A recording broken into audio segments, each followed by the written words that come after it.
Brighton 0, Arsenal 1, and tell you what, we got the job done. That is all I care about.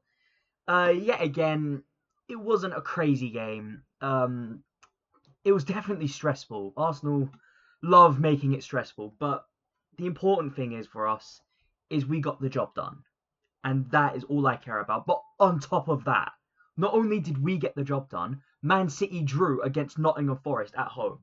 That is a big 2 points that they've just dropped because now we are 7 points clear of them.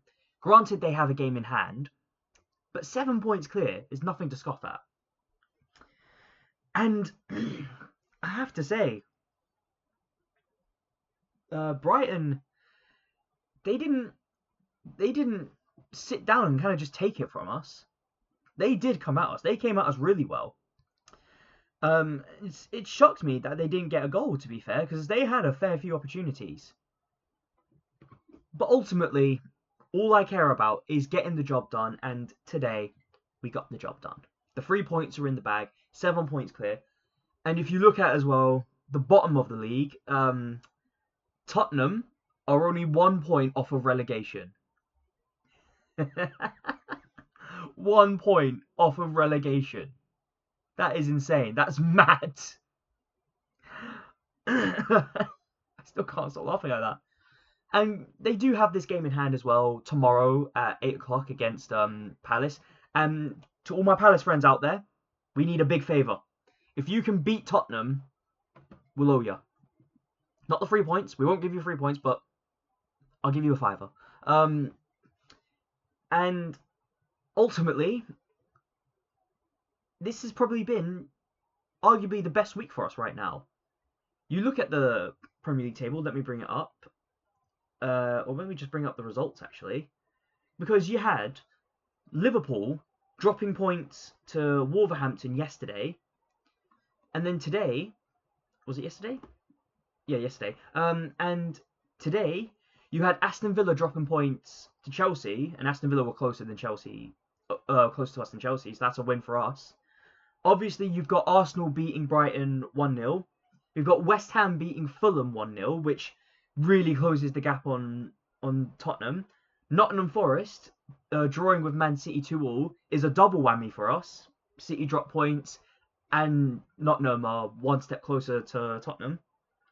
And to top all that off, 10-man Newcastle beat a Man United team that I think has been unbeaten so far ever since they come under this manager. This couldn't have gone better for us, really. This has probably been the best week of football for Arsenal fans. And the only thing that can make it better is if Crystal Palace absolutely demolish Tottenham, and it very well could happen. Even Tottenham fans, I don't think, have any faith in their own team at this point. They're 1 point off relegation. The pressure's on them, and Tottenham under pressure right now are very, very prone to errors. And we've seen it a lot. So this London derby that we're about to watch, and I will be watching this game, is going to be massive. But on to Arsenal, as I said previously, it wasn't a greatly entertaining game. I've probably got a few more grey hairs now. By the end of the season, I'm going to look like Jim Gordon from the Arkham series.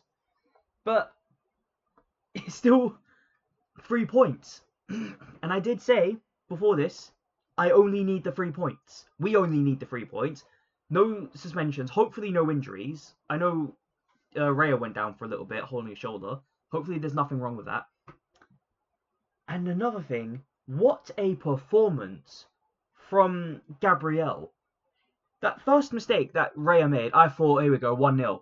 It's going to be 1-0. Brighton's going to go 1-0 up and they're going to get inside the box and just not let us get at them. The exact opposite happened because Gabriel was there. He was in the right place at the right time. He did the right thing. And he was an absolute stone wall whenever Brighton came forward. Raya, after that mistake, I don't think he made any others, but there was a stupid mistake for him to make. That could have cost us right there. And then you look at our attack as well. Saka, Eze, Gyökeres, Martinelli. I don't think we were great in the attack again. And Should that be a concern? Maybe. But there's got to be a deeper problem now with our attack, because it can't be a case of all these really good attackers that we have and not one of them's working properly.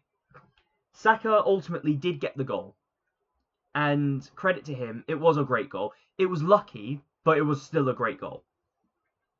But still, it was like when we got that first goal, we kind of did the exact same thing we always do. We get into like a little shell, like a turtle, and we just defend, and we invite pressure, and that's giving a lot of Arsenal fans grey hairs, not just me. But nah, I don't know if you can hear the relief in my voice, but I am beyond relieved. And that referee as well, Chris Kavanagh, he had some off decisions, I think, but ultimately, I think he was getting kind of pissed off at Brighton, if I'm honest. Brighton, that whole game, did nothing but whinge and complain. And you could see in Chris Kavanagh, you could see he was getting sick of it. He didn't want to deal with it. The manager trying to play mind games against Arsenal, and Hincapié turning around, telling him to shush. Justice, by the way, trying to play filthy little mind games like that. What, you Emperor Palpatine or something? But ultimately, we got the result that we needed. Brighton, they played well. They put a lot of pressure on us, but we held firm. And that is what having a great defence in the Premier League is like. The only thing that I'm concerned about is our attack. As I say, transition-wise, we're slow.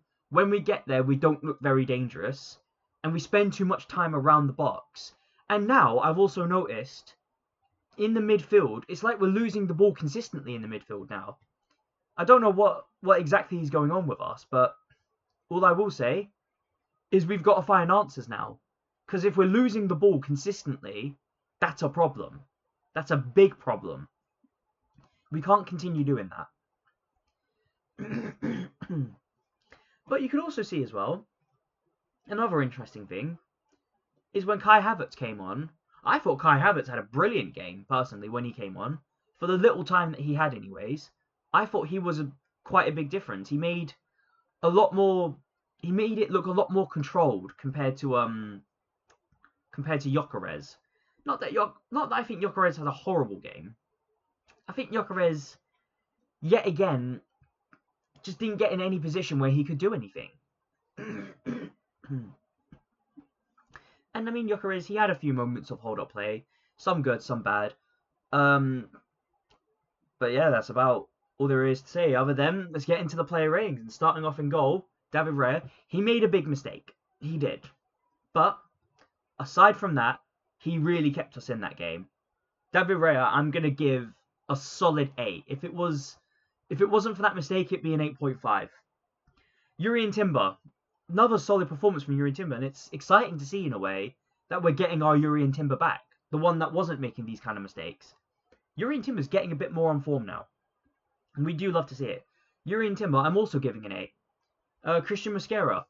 Now, Christian Mosquera, he got an early yellow card, and that kind of scared me a bit because you could see he was getting a little bit zealous with his challenges.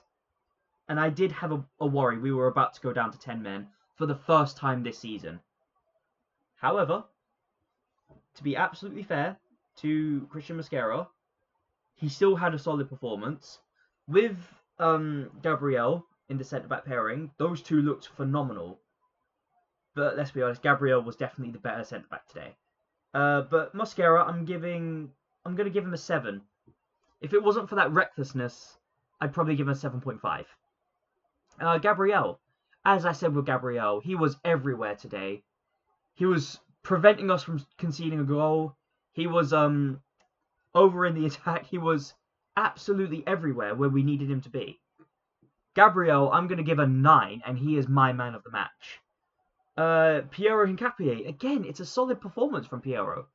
He looks just as exciting going forward as he does defending. And I actually hope we do sign him on a permanent next season. Piero Hincapié, I'm giving an 8. Zubimendi, I can't recall much that Zubimendi did that game, to be absolutely fair. A few good interceptions. but not much. Zubimendi, I'll be fair to him. I'm going to say he gets a 7.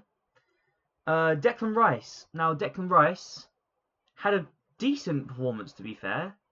I think there was like one mistake he made all game, and to be fair, he did have like 3 different players on him. But still, if I had to choose one person in the midfield who had the most presence, it would definitely be Declan Rice. And for that, I'm going to give him a 7.5, I'll say. Eberechi Eze, it was a very quiet day for him, I feel. I didn't really recall much that he did either. A few passes that look good, but other than that, I'll give Eze a 6.5.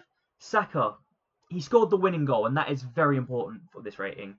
But he did struggle, it felt like, to really get the ball forward, to really get the ball into the box and get into dangerous positions. Saka, I'm going to give a 7. Victor Gyökeres. Now, Victor, I'm not going to blame him for not getting any goals. Again, didn't really get in a good position. Sometimes decent hold-up play, sometimes poor. I'll give Gyökeres a 6. And Martinelli. A very average performance from Martinelli. I didn't think Martinelli looked very dangerous at all going forward, but still, I'm not going to be too harsh on him. Martinelli, I'll give a 6.5. Mikel Arteta. I'll give credit where it is due. Mikel Arteta made 4 substitutions. Kai Havertz, Trossard, Calafiori, and Norgard. And those substitutions, looking back at them, did make sense to me. And of course, it's always good to see Kai Havertz in an Arsenal shirt again. Mikel Arteta, I'm going to give an 8. I thought it was a very solid performance from Mikel Arteta. The only thing I would have said is that if he could control the game a bit more, I'm not going to blame him on this. I'm going to blame the players. But if he can control that game a bit more, that'd be brilliant.